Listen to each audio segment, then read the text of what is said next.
Olá a todos, aqui é o Bruno Ribeiro e eu vou falar nesse vídeo da atmosfera livre sobre essa onda de tempo severo que está acontecendo entre o sul e sudeste do Brasil nesses últimos dias, desde final de 2024, dia 29 mais ou menos. Tem acontecido tempo severo quase todos os dias em áreas do sudeste e do sul do Brasil. E aqui são alguns registros preliminares do Prevotes que mostram essas ocorrências desde o dia 29 até o dia 2. E dá para ver que teve, primeiro no dia 29 até o dia 31, teve algumas ocorrências aqui em São Paulo, sul de Minas Gerais também. Algumas ocorrências de granizo severo, acima de 4 centímetros até. O que é, de certa maneira, incomum, né, no meio do verão, final de dezembro, início de janeiro. Depois teve algumas ocorrências também no Paraná e Santa Catarina e no Rio Grande do Sul, principalmente nos primeiros dias do 2025. Teve, em particular, no dia 2, teve uma tempestade que causou granizo de 8 centímetros em Rio Grande e depois também próximo de 8 centímetros em Gravataí, região metropolitana de Porto Alegre. Aqui tem uma foto das pedras que ocorreram em Gravataí na noite do dia 2, por exemplo, dá para ver que tem 7 8 centímetros baseado nessas fotos. E aqui são algumas imagens, né, dessa tempestade aí que ela se formou a oeste da Lagoa dos Patos e depois avançou sobre a Lagoa dos Patos e depois em direção à região metropolitana de Porto Alegre. E dá para ver que ela tem um gancho bem claro aqui nessa tempestade, nas varreduras mais baixas, e também alguma rotação associada. Aqui tem uma outra imagem que mostra mais claramente, né? Esse aqui é o CAP de 3 km, também dá para ver o gancho, e tem refletividade bem alta aqui nessa área.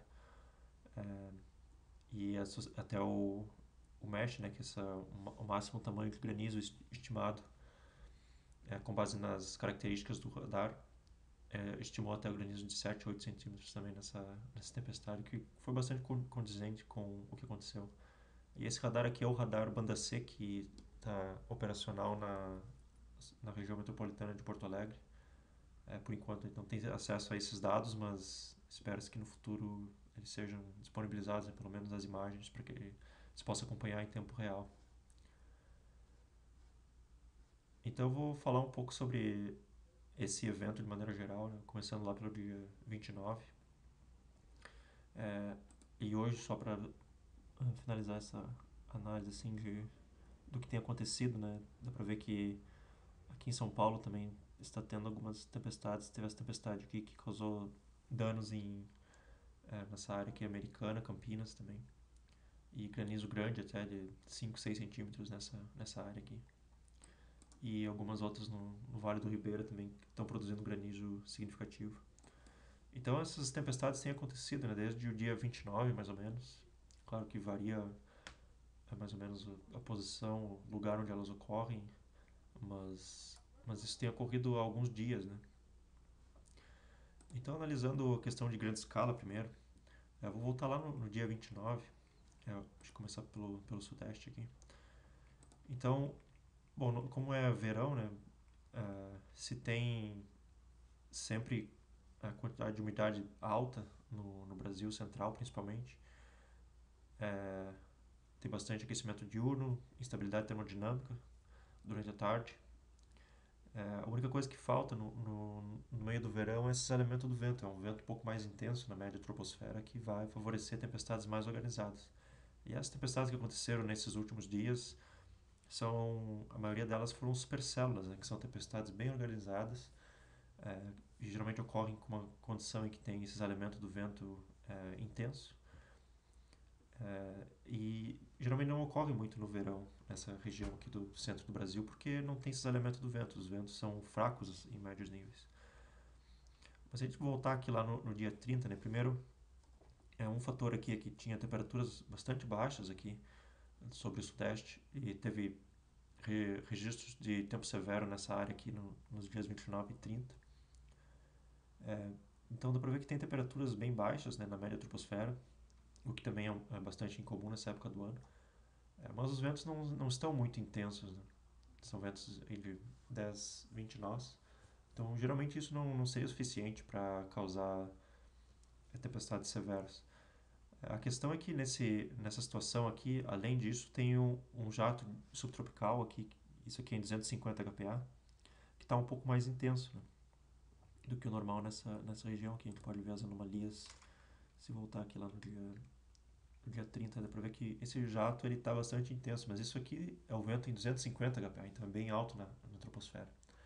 A questão é que mesmo que os ventos não estejam tão intensos em 500 kPa, logo acima de 500 kPa, os ventos já se intensificam bastante. Então, em torno de 400 kPa, 450, já tem ventos mais intensos. Por que isso é importante? Porque geralmente se usa o vento em torno de 6 km de altura como um, um vento para calcular o cisalhamento profundo. Só que nessas situações de verão aqui, às vezes as tempestades elas são mais profundas um pouco, né? Porque tem bastante instabilidade termodinâmica e etc. Então, algumas tempestades podem chegar a ter topo, por exemplo, de 14 km, 15 km. Então, para essas tempestades, o cisalhamento do vento ele tem que ser considerado numa camada um pouco mais alta, porque essa, esse limiar de 6 km, na verdade, ele é utilizado para tempestades em latitudes médias. Então, quando você tem tempestades subtropicais que podem atingir até aí 15 km, os ventos acima um pouco de 6 km potencialmente influenciam essa tempestade e podem favorecer a organização dessas tempestades. Então, nesse caso aqui, os ventos possivelmente em torno de 7 km de altura estavam um pouco mais intensos do que em 500 kPa. Então, isso favoreceu essas tempestades severas aí em São Paulo nesses dias. E o padrão que se observa aqui é desse cavado, né? Um cavado fraco, né? Nesse caso aqui em 500 HPA nesse dia, mas é um cavado que se mantém mais ou menos ao longo do litoral aqui de São Paulo, Rio de Janeiro. E esse cavado, ele geralmente está associado a um intenso jato subtropical nessa área aqui, que é o que dá para ver aqui. Então esse jato subtropical favorece o cisalhamento do vento um pouco mais intenso e tempestades um pouco mais organizadas. Então não era um cavado muito bem definido, né, como é o que está acontecendo nesse momento, que eu vou mostrar daqui a pouco, mas que foi suficiente para favorecer algumas dessas ocorrências aqui em São Paulo e sul de Minas Gerais nesses dias aqui. E depois esse padrão ele evoluiu, então esse cavado ele acabou se afastando da região, mas ainda dá para ver que ainda tem um escoamento de certa maneira intenso aqui, né? No dia 1 até de 2025. Só que aí o foco muda para o Rio Grande do Sul, né? Então no Rio Grande do Sul teve tempo severo também nesse período, mas foi principalmente perto da virada do ano. Então no Rio Grande do Sul a situação é um pouco diferente, né? Enquanto que no Sudeste tem que haver esse cavado aqui que favorece esse cisalhamento do vento mais intenso, e esse cavado ele geralmente se posiciona entre o sul e leste da região sudeste. No sul não necessariamente precisa ter um cavado desse tipo, né? Então, o que aconteceu no Rio Grande do Sul é que teve esse outro sistema aqui que avançou desde a Argentina, principalmente no dia 1º. E esse cavado ele avança, dá para ver que ele chega bem perto do Rio Grande do Sul. Esse escoamento mais intenso aqui, ele de 70 nós até 500 HPA, ele passa pelo sul do Rio Grande do Sul. Então esse foi o cavado que causou tempo severo no Rio Grande do Sul, né? Ele foi o sistema que favoreceu o aumento do cisalhamento do vento naquela região. E além disso, também teve algum retorno da umidade, né? Enquanto que no final de 2024 ainda havia um tempo bastante seco aqui no Rio Grande do Sul, água precipitável aí abaixo de 20 milímetros, tem algumas localidades. Dá para ver que houve um retorno dessa massa de ar um pouco mais úmida. E no dia 1º já havia água precipitável até de 40 milímetros em alguns pontos aqui, quando aconteceu tempo severo no Rio Grande do Sul e até partes do Paraná e Santa Catarina. E depois no dia 2 ficou um pouco mais seco, mas mesmo assim com a presença daquele cavado intenso, né, mais a sul, favoreceu a ocorrência de tempestades novamente, que foram aquelas tempestades que atingiram o Rio Grande e Gravataí, né? E se a gente analisar aqui o Cape cisalhamento, voltando aqui para São Paulo primeiro no final do dia do ano 2024. Então aqui dá para ver que tem algum cisalhamento do vento até de 20, 30 nós em parte de São Paulo e sul de Minas Gerais. E como eu falei, né, isso aqui é o vento entre 0 e 6 km, só que pouco acima de 6 km o vento estava um pouco mais intenso. Então esse cisalhamento efetivo, né, que se chama, ele provavelmente estava em torno de 30 nós aqui, nessa região toda. O que é favorável às supercélulas, né? Não extremamente favorável, mas já é suficiente. E havia Cape bastante alto, acima de 2.000 joules por quilograma, então é um ambiente favorável a tempo severo. No dia 31, se manteve a mesma situação, com o cisalhamento aqui 20 a 25, entre 0 e 6 km, mas o cisalhamento efetivo provavelmente estava mais alto. No dia 1º também teve cisalhamento do vento marginal ainda, mas ainda favorável a tempo severo, né? Dado que o vento estava um pouco mais intenso, acima de 6 km, e o Cape era bastante elevado. E aqui no dia 1º começa a ter um ambiente bom no Rio Grande do Sul e áreas do Paraná e Santa Catarina também, apesar do cisalhamento do vento não estar intenso nessas áreas do Paraná e Santa Catarina. Também teve algumas tempestades intensas aqui. Mas no Rio Grande do Sul já está bem alto aqui. No dia 1º houve granizo grande em áreas de Canguçu, aqui no sul do estado, então já havia cisalhamento do vento acima de 40 nós, por causa daquele cavado que se aproximava. E aí no dia 2 é quando teve o evento mais significativo, né? Dá pra ver que tem cisalhamento do vento de 40 até 50 nós aqui perto da Lagoa dos Patos. E um Cape de 1.000 a 2.000 joules por quilograma, né? Um Cape mais estável. Então não era um Cape muito alto, mas foi suficiente, né, naquela situação.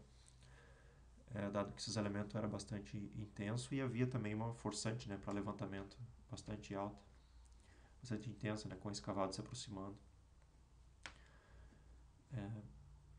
Então foi nesse dia que aconteceu tempo severo no Rio Grande do Sul. E aí no dia 3 teve algumas tempestades no sudeste e partes do sul também, até do Paraná. E aqui dá pra ver que novamente o cisalhamento ele fica alto, né? Ele voltou a ficar baixo aqui no dia 2, dia 1 também. O cisalhamento estava um pouco bom até no dia 1, mas no dia 2 ele enfraquece, porque aquele cavado que estava aqui, ele avança em direção ao oceano, né? Então, dá pra ver que esses máximos de vorticidade aqui em 500, que garantem o vento um pouco mais intenso em 500 HPA, eles avançam em direção ao oceano. Então, no dia 2 o cisalhamento era fraco, mas aí no dia 3 a gente vê esse novo máximo de vorticidade aqui que avança pelo litoral. E na tarde do dia 23 tem o cisalhamento até um pouco mais alto, o vento em 500 HPA de aí 20 nós. E o jato subtropical chegando à região aqui no dia 2, 0 TC, e dá para ver como que ele avança em direção ao sudeste do Brasil, se alonga, né, em direção ao sul da região sudeste. E é isso que favorece o cisalhamento do vento favorável a tempestades severas. Então aqui no dia 3 já havia uma condição mais uma vez favorável, com bastante Cape, dado que tem água precipitável acima de 40 milímetros, né, boa parte da região. E aí no dia 4, que é hoje, né, dá pra ver que às 18 TC tem cisalhamento de até 30, 40, 50 nós em partes do interior de São Paulo, então isso também tem favorecido essas tempestades aqui que aconteceram há pouco, né, perto de Campinas aqui. Então, agora no dia 4, né, que é hoje, dá pra ver que mais uma vez tem um novo cavado intenso que se posiciona aqui a sul da região sudeste e mantém o jato subtropical sobre a região sudeste, né? Então é isso que favorece essa ocorrência de tempo severo na região. E esse padrão ele se mantém pelos próximos dias, né? O que é um tanto incomum, porque dá pra ver que aqui no dia 5, por exemplo, segue com aquele cavado aí a leste do sul do Brasil, ventos intensos ainda sobre o sudeste. Aqui no dia 6 às 18 TC, os ventos seguem intensos sobre o sudeste do Brasil, 30 nós em 500 HPA. Então isso vai garantir esse cisalhamento do vento entre 40 nós, talvez em alguns pontos, favorecendo supercélulas. Aqui voltando no dia 15 também, dá para ver no interior de Minas Gerais, inclusive, cisalhamento de 45, 50 nós nessas regiões. Então aqui no dia 6, dia 7 também, Dá pra ver esses elementos do vento aí, né? 30, a mais de 30 nós. Então, tá bem favorável a supercélulas, inclusive. É, e esse é o último dia, mas esse padrão ele segue até pelo menos dia 10, né? O que é bastante incomum. Então, esse cavado aqui que